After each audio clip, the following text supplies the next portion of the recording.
você ler a Escritura, amém? Livro de Atos, vamos ler o livro de Atos, no capítulo de número...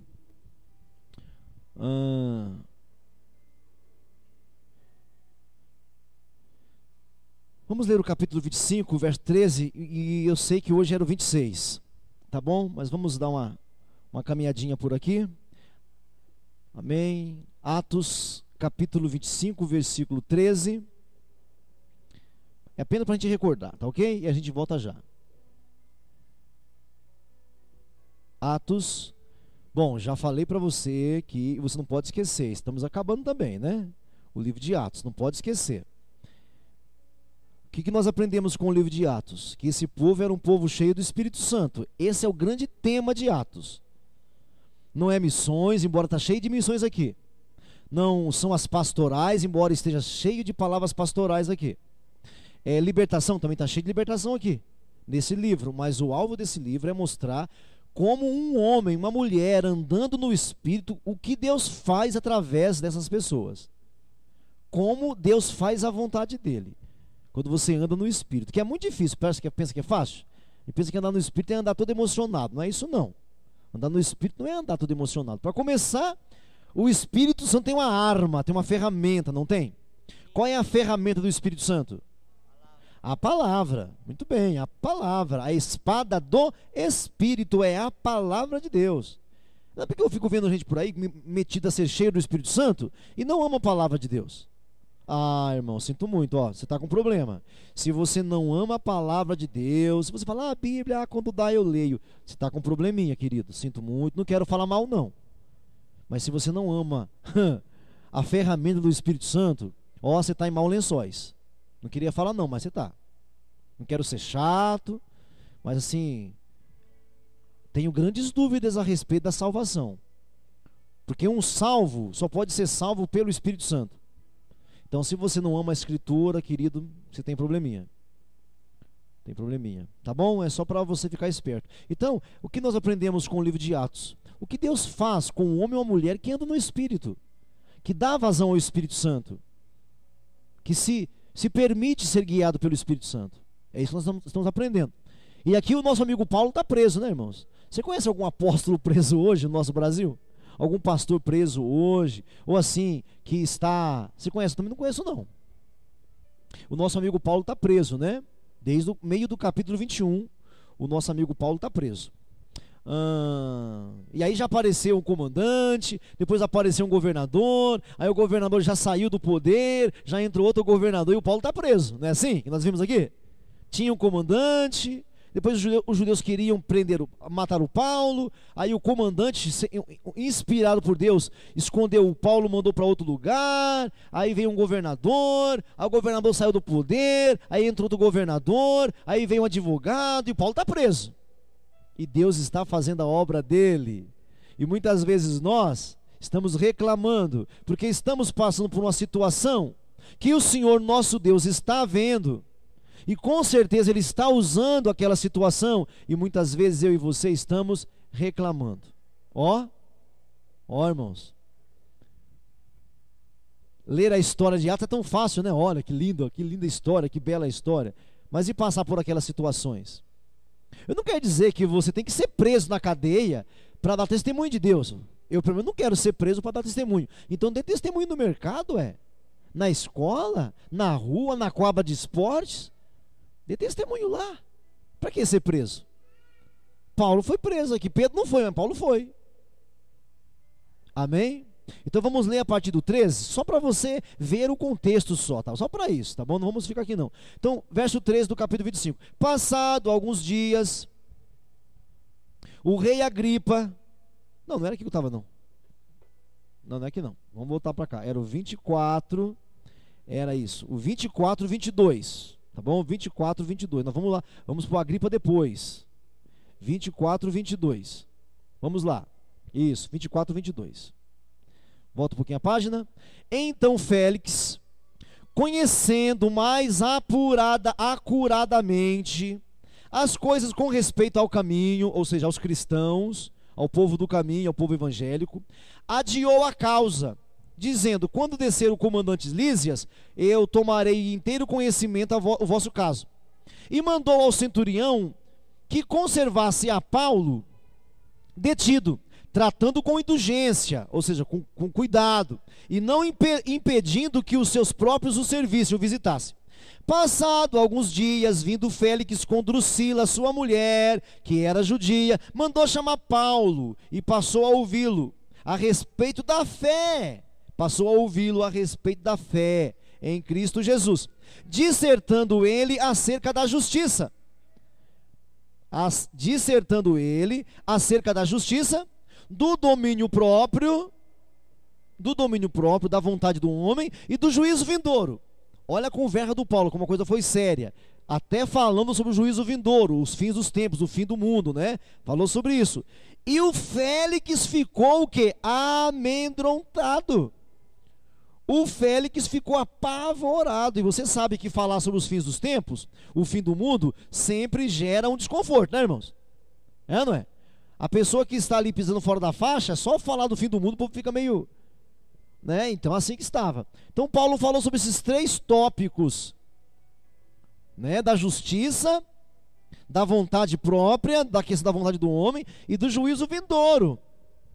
E o nosso amigo ficou apavorado. Aí disse: por agora pode retirar-te, e quando chegar a hora, chamar-te-ei.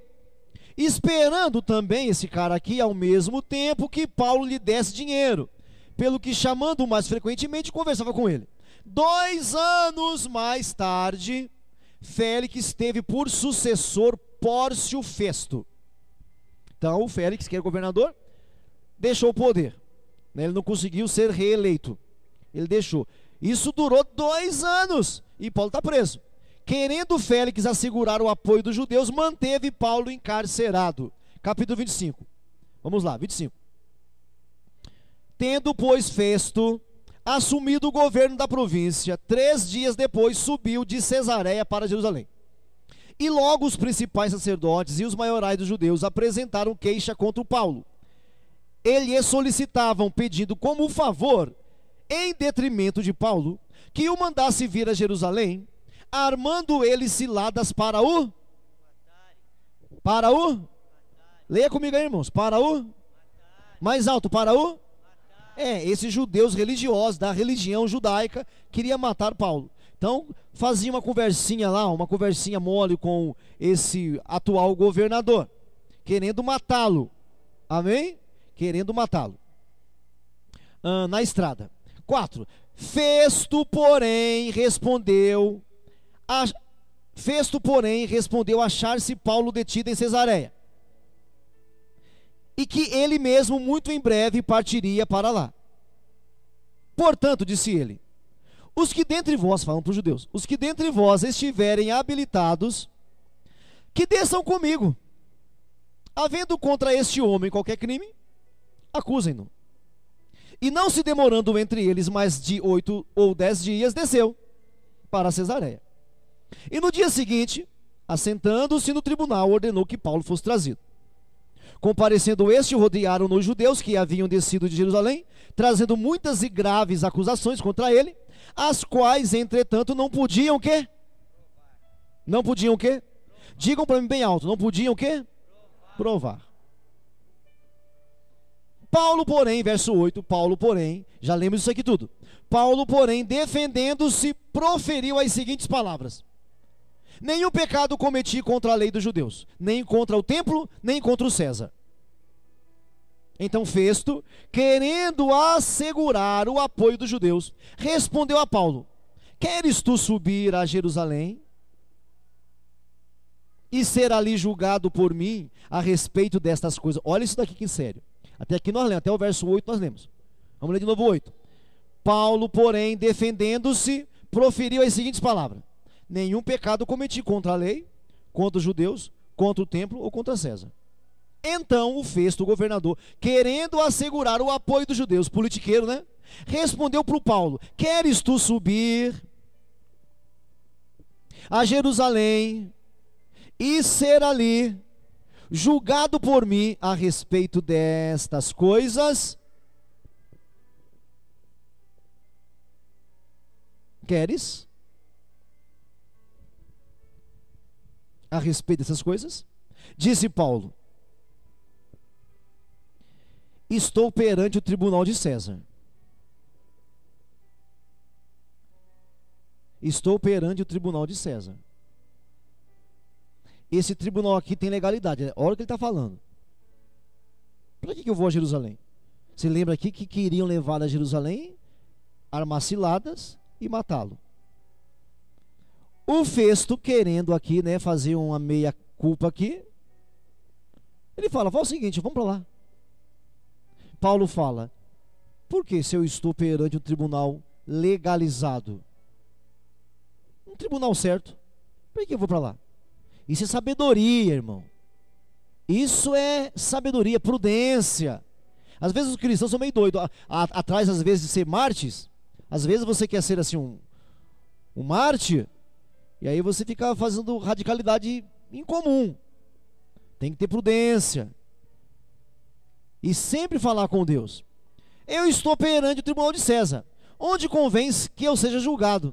Nenhum agravo pratiquei contra os judeus, como tu muito bem sabes. Falando para o governador: o senhor sabe muito bem disso. Sabe, eles vieram, falaram, e não falaram nada. Tudo que eles falaram, eles não podem provar. Para que eu vou para lá? O senhor sabe disso. 11. Caso, pois, tenha eu praticado algum mal ou crime digno de morte, olha o que ele diz: estou pronto para morrer. Se, pelo contrário, não são verdadeiras as coisas de que me acusam,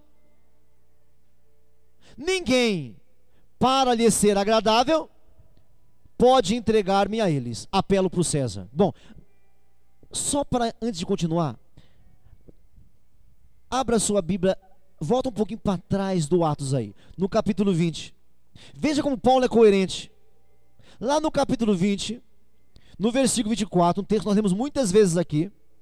Lá no capítulo 20, no mesmo Atos, no versículo 24, olha só. Olha só. No verso 23, ele fala assim, ó: Paulo está indo para aquela prisão. Lembra-se que antes de ser preso, ele foi avisado, sim ou não? Paulo foi avisado de que seria preso. Foi ou não foi, gente? Olha para mim aqui um minutinho. Paulo foi avisado de que ele teria dificuldades? Paulo foi avisado de que ele seria preso? Paulo foi avisado de que ele sofreria penas? Foi. Ele foi avisado. Verso 23. Olha só para você lembrar: senão o que o Espírito Santo, de cidade em cidade, me revela, dizendo que me esperam prisões e tribulações. Paulo sabia? Sabia. E mesmo assim ele foi. Por que Paulo foi, gente? Porque Paulo foi sabendo que prisões, acusações, perseguições... Olha para mim, por gentileza. Por que Paulo foi mesmo sabendo que prisões, perseguições, agravos o alcançariam? Porque para Paulo, presta atenção nisso aqui, o que mais valia não era casar com a namorada amada, não era ficar perto de um filhinho querido. Para Paulo o que mais valia não era o dinheiro na poupança. Para Paulo o que mais valia era a vontade de Deus, era o evangelho ser levado. Amém, irmãos? Irmãos, amém, irmãos? Amém. E quando você fala amém, você está concordando que faria o mesmo. Amém. Você está concordando que faria o mesmo. 24. Então ele sabia que tribulações, prisões o esperavam. 24, olha o que ele diz: mas em nada tenho a minha vida preciosa. Em nada tenho a minha vida por preciosa. Por preciosa. Contanto que eu cumpra com alegria a carreira e o ministério que recebi do Senhor Jesus, para dar testemunho do evangelho da graça de Deus. Amém?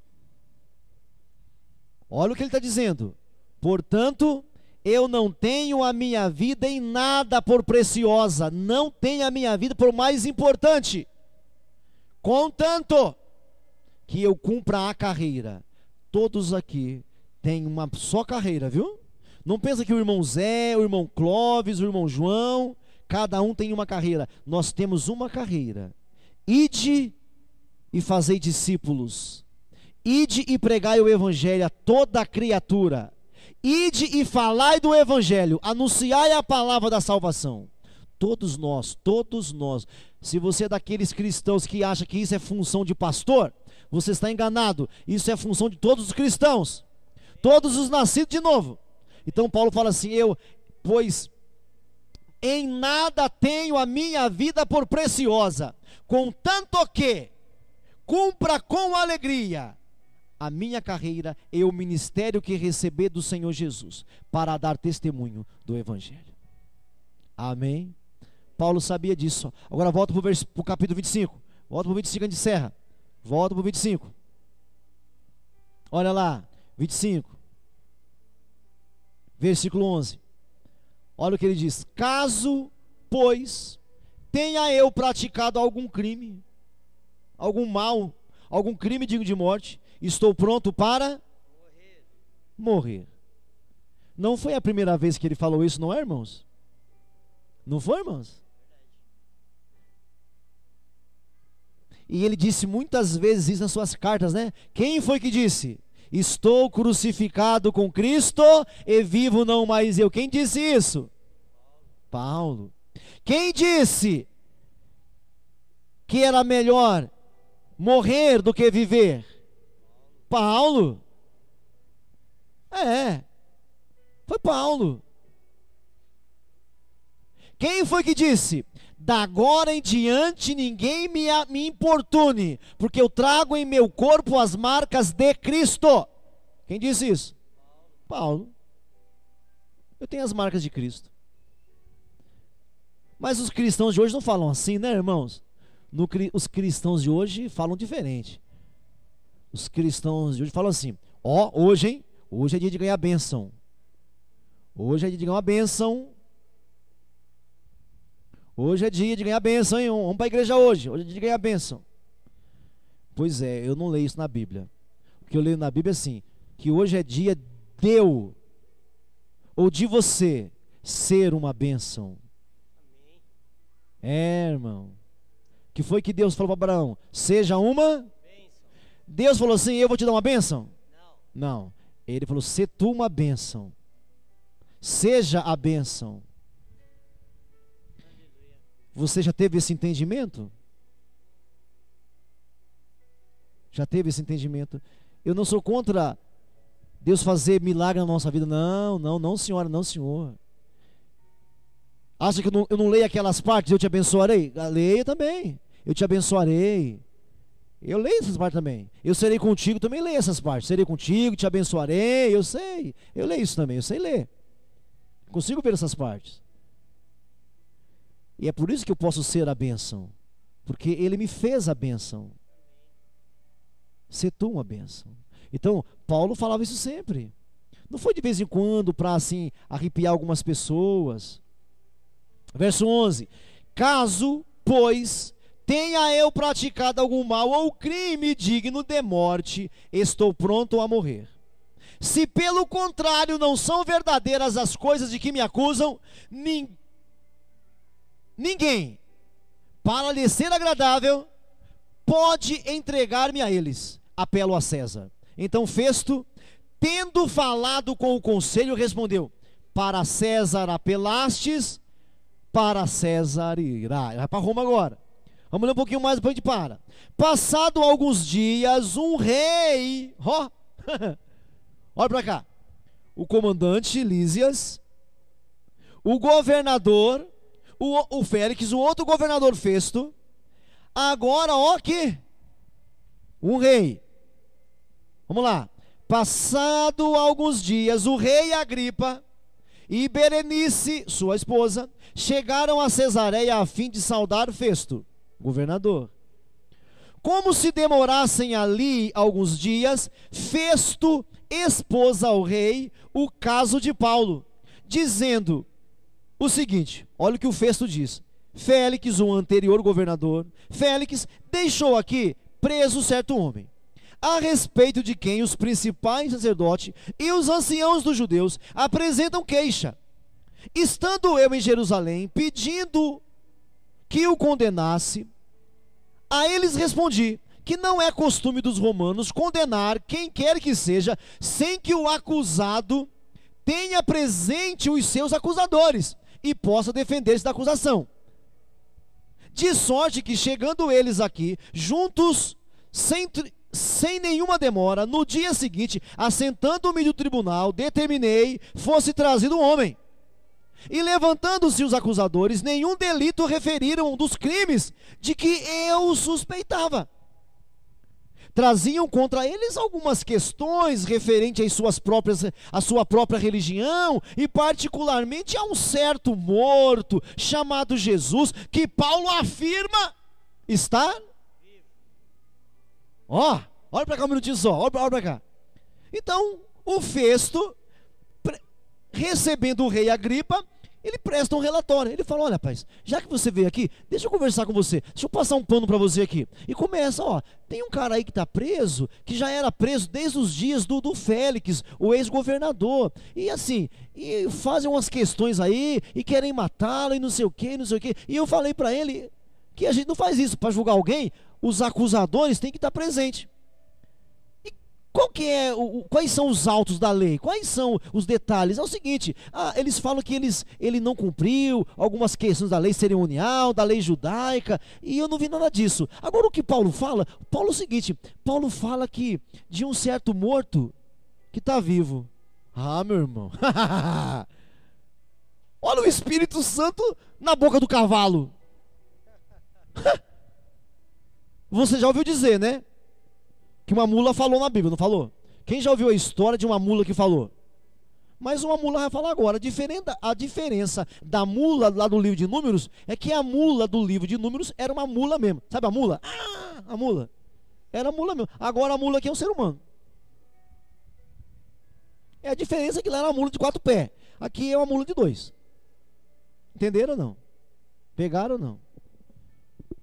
Na hora que ele ouve isso, quando o rei ouve falar de um certo morto, que Paulo afirma estar vivo, gente, até você quer ver.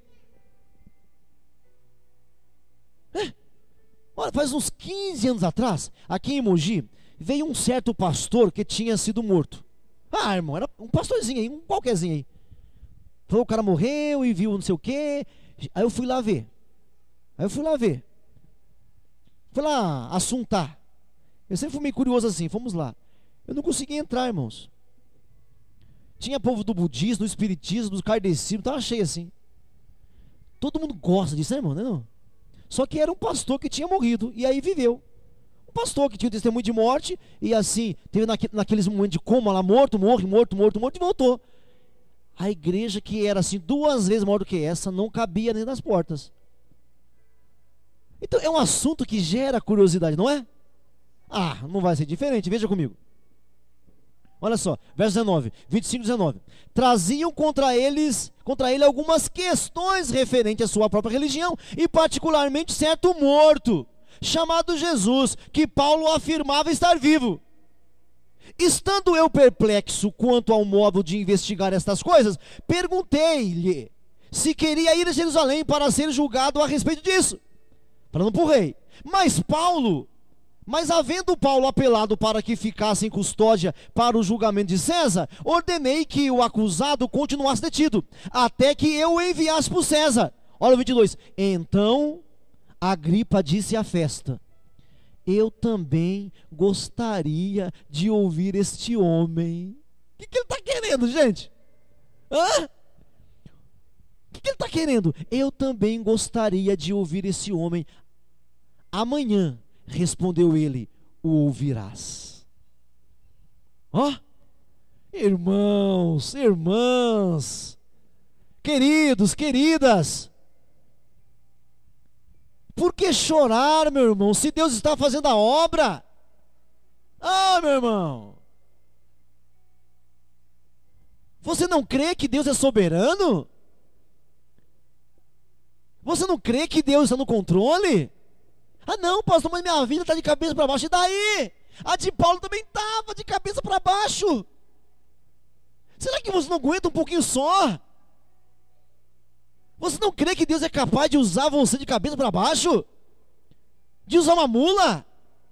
Ah, irmãos, só porque você está passando por dificuldades, você não consegue deixar Deus te usar assim na dificuldade? Só na facilidade? Olha aí. Então o rei Agripa disse: eu gostaria de ouvir esse homem. Ah, irmão, eu queria ouvir esse homem. Irmãos, eu acho que eu vou morrer, como todos vocês vão, e eu acho que eu nunca vou conseguir pregar para um rei. Acho que nem você, Bruno, sinto muito. Eu acho que nós não pregaremos para um rei, cara. Eu acho que eu não pregarei nem para o governador, sabe, para falar a verdade. Você entendeu? Eu acho que eu não vou pregar nem para governador. Para o prefeito eu já preguei uma vez, mas para o governador não acho que vou conseguir não, irmãos. Tá entendendo? Irmãos, se Deus te achar digno de te colocar em algumas situações para alcançar, irmãos, diga para Ele: eis-me aqui, queridos. Diga para Ele: eis-me aqui. Você tem medo disso? Ah, é? Ah, já sei que você quer. Ah, você quer ganhar bem. Ah, tudo bem. Ah, depois de ganhar bem, você quer um carro novo. Entendi. Uma casa. Ah, alguns mais vaidosos, uma casa na praia. Tá bom. Legal. Educar os filhos? Bacana. É isso que você está querendo? Ah, então tá bom, né? Tudo bem. Fazer o quê, né? Ganhar mais, né? Ter mais dinheiro. Não é assim? Depois de ter mais dinheiro, aí você come bem. É ou não é? E depois de você comer bem, não é? Você despeja no mesmo lugar que todo mundo. É ou não é? Você compra uma casa lá na praia, aí fica feliz aí por 3 meses, feliz da vida, por 3 meses, comprou uma casa na praia. Depois que você comprou uma casa na praia, você vai querer que alguém vá lá na casa da praia para te elogiar. Ó, que casa boa, é assim que nós somos, né, irmão? Ó, porque se ninguém falar da sua casa, você não gosta, né? Por isso que o Facebook faz tanto sucesso, né? Fiz um bolo no Facebook, ó, todo mundo vê. Aí alguém curte, se ninguém curtir, você fica triste, não fica? É assim que nós somos mesmo. Tira uma foto do seu bolo, põe no Facebook. Não sou contra isso, não, fique em paz. Mas se ninguém curtir, irmão, o seu bolo, é capaz de você dar uma voadora em alguém. Você quer ganhar mais, tá certo. Quer casar, o solteiro, ganha bem, comprar uma casa, um outro carro, um carro melhor, um carro mais, um possante, né, irmão? Motorzão, não é? Aí você todo dia vai lá passar pretinho na roda para parecer bonito. É, muito bom alvo seu, irmão, que legal. Mas no fim de tudo você vai morrer. No fim das contas seremos enterrados. A questão é que a nossa alma não morre. A questão é que a sua alma não morre. E o que você conquistou aqui, e o que você fez aqui, para quem será? E tudo o que você lutou. Então eu prefiro falar como o apóstolo fala: para mim o viver é Cristo e morrer é lucro. Viver é viver Cristo e morrer é lucro. Eu falaria como apóstolo: eu tenho a minha vida em nada preciosa, contando que eu faça a vontade dele. Eu sei que eu não vou chegar a falar com o rei, com o presidente, eu acho que não vou falar com eles, mas a minha vida vai ser útil. A minha vida vai ser útil. A minha voz vai ser aberta. Não importa onde vai chegar. Se o Senhor me agraciar para eu falar com o governador, com o presidente, muito bem. Se não, eis-me aqui, Senhor. Eis-me aqui, eu quero ser um pregador do Evangelho. Seja numa célula com 3 pessoas, seja numa igreja com 500 pessoas, eis-me aqui, Senhor. Se os reis vão me ouvir ou não, se as mensagens lá no YouTube vai ter 1000 visualizações, muito bem. Se não, não tem problema. O que importa é que a minha voz seja a voz de Deus. A minha voz, que seja a voz dele, e não a minha voz. O homem está preso, e porque aceitou isso, o rei vai ouvi-lo amanhã. O rei vai ouvi-lo amanhã, no texto. Se for para falar com o rei, fala com o rei. Pode ser que você consiga falar com o rei do crack. Tá bom também, não tá? Ou não tá bom não? Pode ser que você fale com o rei da cocaína, mas tá bom também. Mas pode ser que você não fale com rei nenhum. Eis-me aqui, Senhor. Eis-me aqui, Senhor. Curva sua cabeça. Feche seus olhos.